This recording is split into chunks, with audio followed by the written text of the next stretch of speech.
Good morning mga mamen, good morning. For today's video may papakita ako sa inyo about sa ating kuryente. Siyempre, taasan ng bill natin ngayon. Dahil itong buwan ng April, sobrang laki.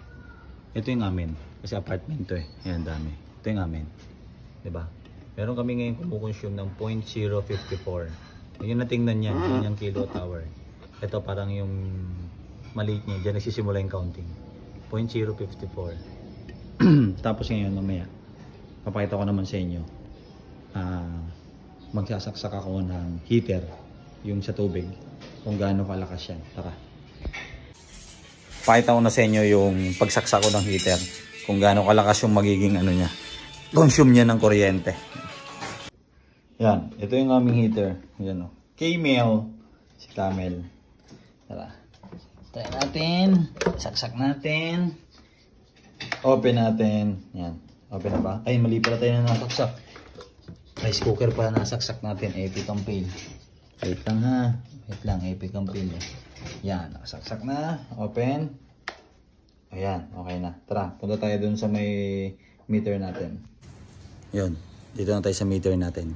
Tingnan natin kung yung 0.54 ilan ang dadagdag. Ayan o. Tingnan nyo. Naging 1.46, diba? Ayun o, 1.46 na. Kanina 0.54 lang yan, diba? Ang laki na nadagdag. Halos 1,000 o 100 o awit, diba? Kaya yung heater, hindi recommended, diba? Kaya sabi ko, sa gas na ako mag-iinit ng tubig. Hindi na ako mag-iinit sa heater ulit.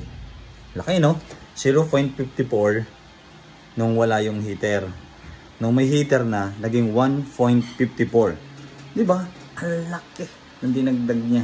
My gosh, pag gamit ka ng gamit niyan, yari. Kaya pala, nung panahon na malamig, nung December, twice kasi kami nag-iinit, gawa ng naliligo kami sa umaga. Tataka kami taas ng bill namin kahit bira naman kami mag-aircon. So yun lang. Sana meron ako na itulong sa inyo na walang wenta.